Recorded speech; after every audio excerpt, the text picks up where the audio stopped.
In a world filled with brain pills, memory apps, and online hacks, there's a group of elders who stay mentally sharp without any of it. They live in remote Indian villages, no internet, no smartphones, yet their minds are clear, focused, and young. How do they do it?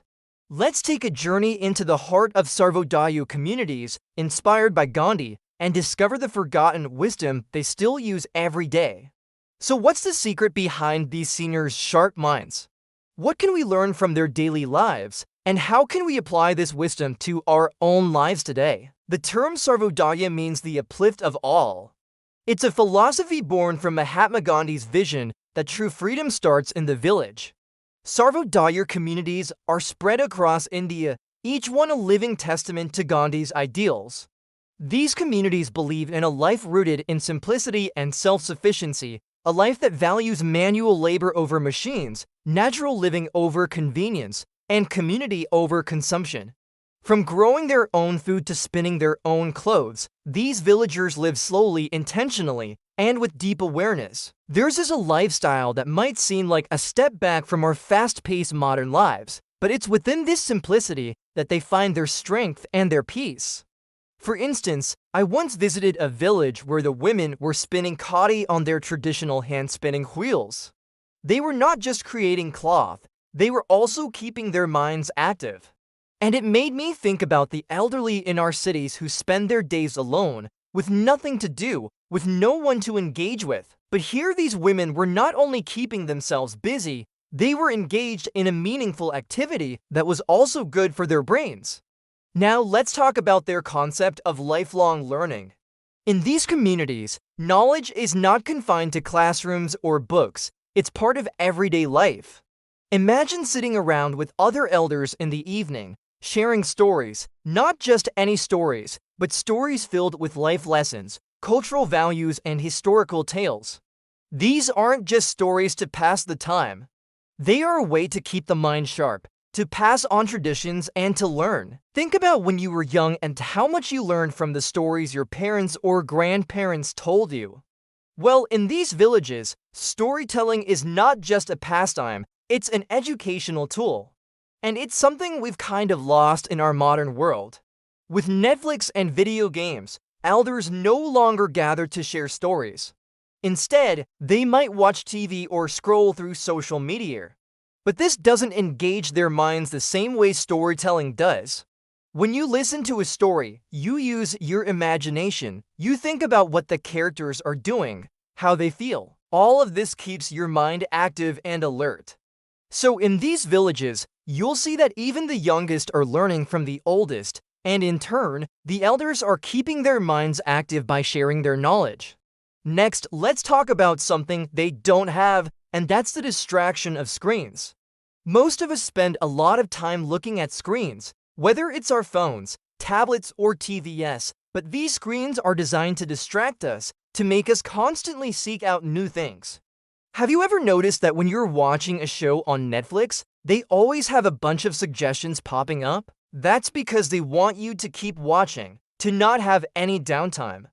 But this constant stimulation is not good for our brains. It makes us less patient. We can't focus on one thing for too long. Our attention starts to drift all over the place. In these villages, though, the elders don't have this problem. Sure, they might have a radio or maybe an old television, but they don't have smartphones, and that's a big deal. See, smartphones are designed to distract us, to pull our attention away from what we were doing so that we can look at the latest message or video. But when you don't have that distraction, you're able to focus on the task at hand. You can really immerse yourself in what you're doing, whether it's cleaning the house, gardening, or spending time with family. This kind of focus is really good for your brain. It helps keep your mind sharp and prevents it from becoming fragmented. Moving on to another important factor, their mindful eating habits. In these communities, food is not just something you eat to satisfy hunger, it's a part of nature's cycle. They understand where their food comes from, how it grows, and when it's ready to be picked. It's a connection that's been lost in our cities. Most of us buy our food at supermarkets, where it often comes from faraway places and has been processed in some way. We don't see the connection between what we eat and the earth. And when we don't have this connection, we don't appreciate the food as much. It's just something we consume to survive. In these villages, however, the connection is still strong. They grow their own food and they know the value of each meal.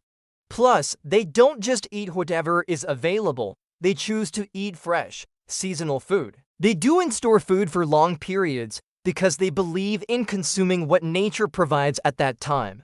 And this practice is very good for their bodies and brains. Fresh food is packed with nutrients that are better for your overall health compared to processed or stored food. And eating seasonally means they get a variety of nutrients throughout the year. Another interesting thing is that they love to cook and eat a wide variety of dishes using simple ingredients. And they also enjoy eating together as a community. This is not just a way to bond, it's also a way to nourish both body and soul. This sense of community is strong in these villages. They share meals together, and this sense of belonging is important for mental well-being. It's a safety net that protects them from feeling isolated or lonely. And finally, let's discuss the significance of their lifestyle. These Sarvodaya communities live a life of simplicity, and it's this simplicity that contributes to their sharp minds. Now, simplicity isn't just about living in a small house or wearing simple clothes. It's about living a life that's free from unnecessary stress and distractions. And this is a valuable lesson for us in the 21st century. Think about how much pressure we put on ourselves. Deadlines at work, bills to pay, plans to make. All of this creates stress, and stress is terrible for our brains. It messes with our focus, our memory, and our overall mental health. In contrast, the elders in these communities live a stress-free life.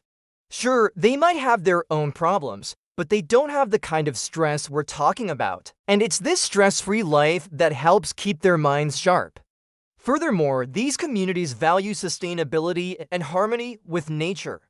They don't exploit natural resources or harm animals. Instead, they live in harmony with the environment. This connection with nature is also beneficial for their mental well-being. Studies have shown that spending time in nature can reduce stress and improve our mood. It's a way to clear our minds and recharge our batteries. In addition to these lifestyle factors, there's also something called the movement plus rest cycle that they follow naturally. This means that they are active during the day and rest when the sun sets. It's a cycle that's been going on for ages. It's the rhythm of nature, and it's something we humans have been following for a very long time. The reason why it's so good for us is that it aligns with the natural cycles of our planet. The Earth rotates on its axis, giving us day and night. And this rotation affects more than just the amount of daylight we get. It influences our body clock, which controls sleep, metabolism, hormones, and other important functions. By following the day-night cycle, we're aligning ourselves with these natural rhythms. This helps our bodies and brains function better. For example, it helps us sleep better at night since our bodies know it's nighttime and it's time to rest. It also helps us wake up feeling refreshed and energized because we've had a full night's sleep. This cycle is very important for memory. When we're aligned with it, our brains are able to process and store memories more effectively. These lifestyle factors might sound simple, but they are powerful. They come together to create a life that's not just peaceful, but also mentally stimulating and cognitively healthy. In essence, they offer a blueprint for healthy aging. They show us that it's possible to age without losing our mental sharpness, without relying on pills or gadgets. It's a testament to the power of a simple life lived in harmony with nature, community, and oneself. So what can we learn from these elders? How can we apply their wisdom to our own lives? Perhaps it's time to unplug from the constant stimulation of our digital world to reconnect with nature, with our communities, and with ourselves. Maybe it's about slowing down, appreciating the little things, and finding joy in the present moment. After all, life is not really about chasing the latest and greatest. It's about finding peace and clarity in the midst of chaos. And maybe, just maybe, it's about recognizing the wisdom that surrounds us, especially in the eyes of our elders.